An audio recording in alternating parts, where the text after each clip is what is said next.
All right, everyone, it's BlueVein with Profiteer Trading, and this is going to be our morning prep for the day on the E-mini S&P 500.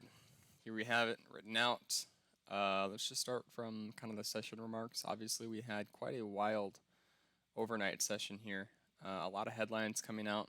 You can see that Globex open. You know that tweet I showed you in the market recap yesterday? Look at that.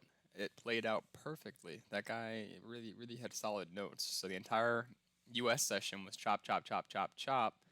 Then Globex session opens up, and boom, we get that immediate drive down outside of that composite value area. We retest in, fail below, find buyers down at this 28.85 area, or 83 area actually. Form this kind of triple quad bottom, boom, drive back up. These are all headlines. Like it was headline mania in the overnight session. And then drive back down, and a lot of opportunity here for those European and Asian traders. Obviously, if you're an investor, you don't even notice it. You're going to wake up today to the same that you were yesterday. And then we've got this high volume node that kind of formed. We've been starting to get a repeat almost of what the pre-market looked like yesterday, where we've just kind of been in this tight range, shopping around for a while. However, I don't think that will continue the entire day like it did yesterday. So my expectations, if we look at our larger scale pictures, the yearly, we're having kind of this August flashback, very indecisive, the wicks on these daily bars.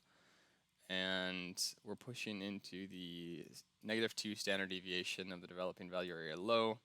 So your expectation there, if we can get pushed back down there, will be that push right back up. So that's why this has been such a strong support level. Is it really is going to take a lot of gas for us to break out below that. Quarterly, monthly, weekly, we're all looking kind of the same story here. We've just been bouncing between the VWAP and the -1 standard deviation. We formed a double bottom on that -1 standard deviation overnight. This was the last time that we kind of hit that. So there is a chance we go back and we revisit it during the US session to firm that up and say, hey, we didn't break it in the overnight. Can we break it in the US? No. Okay, we're going to go for higher highs then. Obviously, if we break that, bear mode's on. That's a big mega bear right there. And we're in headline mania. So again, fundamentals are what's driving this market right now. It's driving at 2 technical levels. However, very high probability news is going to come out during the day and throw a lot of these plans up in the air. So going into what I have is the hypos. These are only some of the possibilities. So we have a breakout pullback of the value area high, targeting 34, run to 45. So this is our value area high right here. We could break out, pull back. You could get a long qualification, and I'd be looking to scale out over here and target, really run it to these 40s, this value area high up here, and obviously we have that massive resistance zone up above.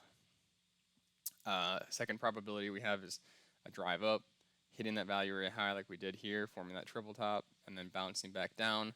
You'd be looking to target these value area lows and possibly a breakdown like we've seen into this 2890, 2880s magnet. I've got this breakout pullback of this magnet down here. If we are going to accept and break out below this line, it's going to be a very bearish move, and you'd be looking to target, I mean, even the 50s, these 52s. That's where we visited the last time we broke out of that location. And there's some unwritten ones that you could see as a potential. They're less likely, but you could obviously get a return pullback here of the value area low and get that rebound back up. You can check the Twitter account. I'll be posting these scenarios and possibly modifying them as we see the market continue to push over the span of the next hour and a half. Let's see what else we got in this prep. We got U.S. Consumer Price Index coming out at 8:30, and that will kind of set some of the fundamental risk on, risk off tune before the cash open. But that is essentially it. Now, if we look at our market profile here, you can see value migration up, value migration down, kind of holding within value. We are not breaking, again, this lower area, so if we do break down here, I'd be looking to retest those lows of that sell-off. Now, as we're forming a lot of value up at this top end of the distribution, right behind that POC, we also have a poor high up here, no excess on there. I'm looking for a move to really try and test these upper limits, and again, we could test the lower limits on the US session. So key is going to be pay attention to the risk off, risk on tune after some of this data gets released. You're going to need to have a good news source to get plugged in to know what these headlines are when they're coming out, China news, trade news, all of that good stuff. And then just waiting for those solid opportunities. You know, if you see this and you come down, don't need to get long on that first try. You see it bounce down the second try, and then you see it pop back up. Okay, right there, you might have a place that you want to get long. Set your stop at that swing low, and that's one of those evil wicks that might get you. But then when you see it pop back up, you might want to say, hey, I'm gonna get back in. Regardless, that is all for a separate video. This is kind of what I'm looking at for today. The link to the prep will be in the description, and let me know if you have any questions. Check us out on Twitter for updates, and happy trading.